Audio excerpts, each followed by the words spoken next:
صدقہ جو ہے وہ ایک بہترین علاج ہے، بہترین ذریعہ نجات ہے، بہترین کشادی رزق ہے، بہترین بیماریوں کے لیے، کاروبار کی رکاوٹ کے لیے، اسیب کے لیے، یعنی کہ دنیا میں کوئی ایسی بیماری یا کوئی ایسا مسئلہ نہیں ہے جو صدقہ سے حل نہ ہوتا ہو۔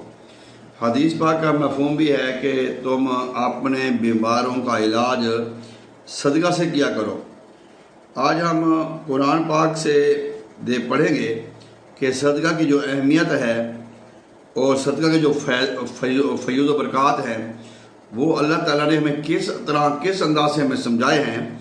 اللہ تعالیٰ سورۃ المنافقون میں فرماتے ہیں، آیت نمبر 10 ہے، اور جو ہم نے تم کو دیا ہے آپ نے اپنی جیب سے نہیں دینا، اور جو ہم نے تم کو دیا ہے اس میں سے اس سے پہلے خرچ کرو، اس سے پہلے خرچ کرو کہ تم میں کسی کے پاس موت موجود ہو، پھر وہ کہے گا اے میرے پروردگار مجھے اور تھوڑی مدت تک مہلت کیوں نہ دی تاکہ میں خیرات کرتا، نیک بختوں میں ہوتا۔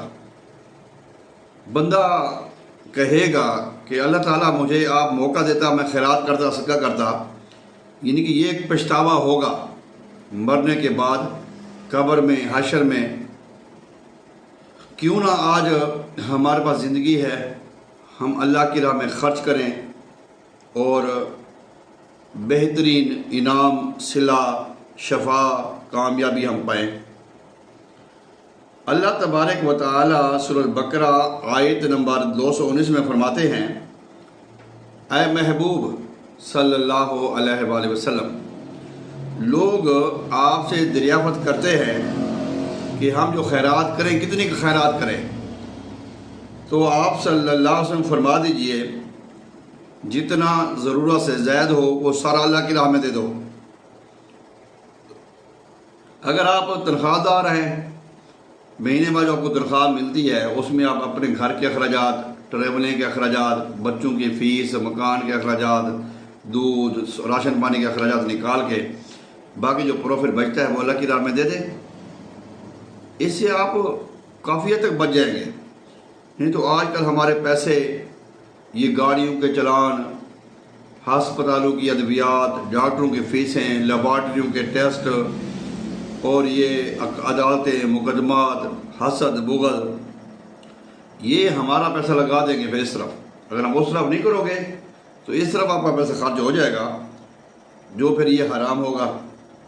لیکن سورۃ بقرہ آیت نمبر 19 میں اللہ تعالیٰ فرماتے ہیں کہ جتنا ضرورت سے زائد ہے وہ میری راہ میں صدقہ خیرات کر دو۔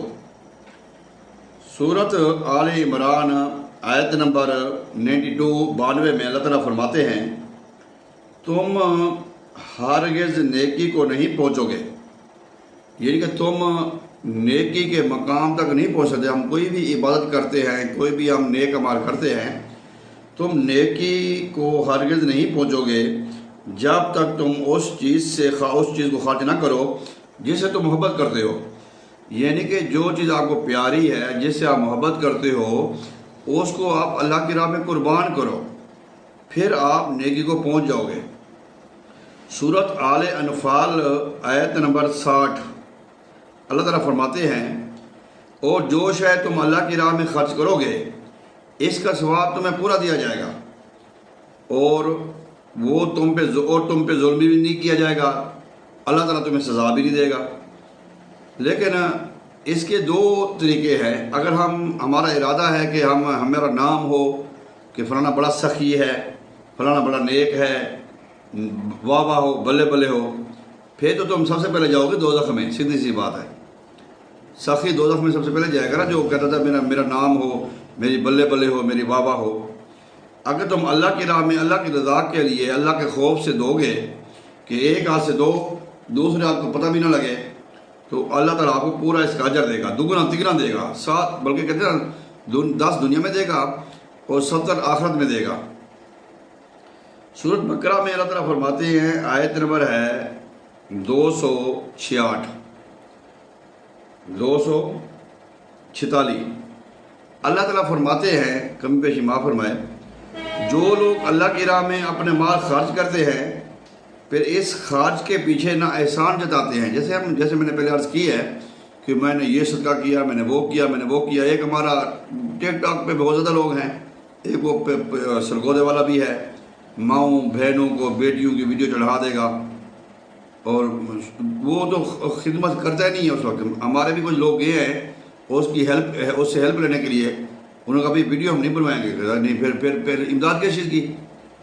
وہ تو ویڈیو صرف امداد کے لیے امداد کرتا ہے، ادروائز وہ لوگ ایسے ان کو تو مزہ نہیں آتا بغیر ویڈیو کی امداد کرنا۔ جو لوگ اللہ کی راہ میں اپنے مال خرچ کرتے ہیں پھر اس کے خرچ کے پیچھے نہ احسان جتاتے ہیں اور نہ ایذا دیتے ہیں، ان کے لیے ان کی پروردگار کے ہاں ان کا ثواب موجود ہے، اور ان پر نہ کوئی خوف ہوگا نہ غمگین ہوں گے، نہ دنیا میں نہ آخرت میں۔ آج ہمیں پریشانیاں، غم، تکلیفیں، مصیبتیں جو آتی ہیں نا، یہ کہ ہم اللہ کی راہ میں خرچ نہیں کرتے، ہم اللہ کی راہ میں صدقہ خیرات نہیں کرتے۔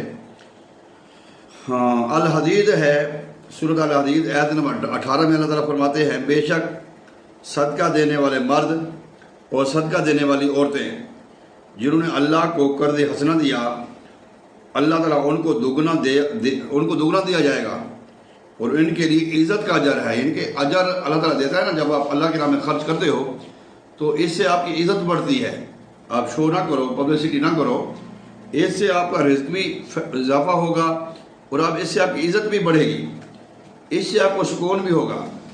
دیکھیں نا، آج میں نے آپ سے عرض کی ہے کہ پیسے جو ہے نا وہ خرچ ہو جاتے ہیں، ہم جمع کرتے ہیں، بھئی ہم کال کے لیے، پرسوں کے لیے کریں گے۔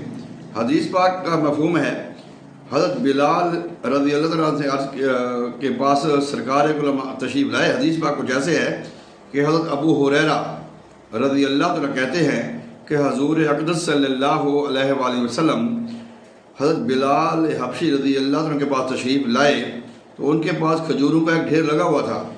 آپ صلی اللہ علیہ وسلم نے پوچھا، بلال یہ کیا ہے؟ تو حضرت بلال رضی اللہ عنہ نے عرض کیا، ایک چیز ہے جس کو میں نے کل کے لیے جمع کیا ہے، یعنی آئندہ کے لیے۔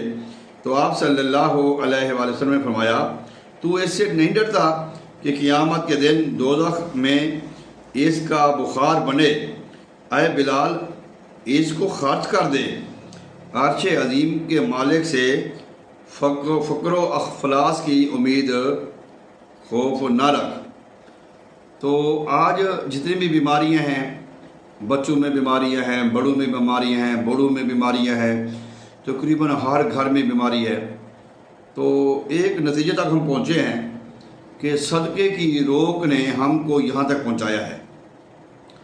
اگر آپ اپنا اور اپنے اہل و عیال کے نام کا باقاعدگی سے اپنے گھر کا صدقہ دیتے ہیں تو یقیناً ہم بیماریوں سے، تکلیفوں سے، مصیبتوں سے بچ جائیں گے۔ مورنگا پھول لودھنا باب شفا دواخانے کا یہی ایک مشن ہے کہ ہم کسی طریقے سے بیماریوں سے بچ جائیں، تکلیفوں سے، مصیبتوں سے بچ جائیں۔ بے شک صدقہ بہترین علاج ہے، بہترین نجات ہے، بہترین کاروبار ہے، بہترین منافع بخش بزنس ہے۔ آئیں آج سے جتنے بھی ہیں تھوڑا دیں، زیادہ دیں، صدقہ دیں۔ صدقہ اللہ کے قریب کرتا ہے، اور جو مفلسی ہے، جو کنجوسی کم کرتے ہیں، اس سے ہم اللہ سے دور ہو جاتے ہیں۔ صدقہ اللہ کے قریب کرتا ہے، دوزخ سے دور کرتا ہے، اللہ کی رحمت ہمارا مقدر ہوتی ہے۔ امید کرتا ہوں کہ آپ کو یہ جو میرا مشورہ ہے، اگر آپ بیمار ہیں، اگر آپ پریشان ہیں، مصیبت میں مبتلا ہیں، کسی کیس میں مبتلا ہیں، گرے ہوئے ہیں، کسی پریشانیوں میں ہیں، تو صدقے سے اپنا پریشانیوں کا، تکلیفوں کا علاج کریں گے۔ مورنگا پھول کے پلیٹ فارم سے حکیم صاحب کو اجازت دیجیے گا۔ اللہ حافظ۔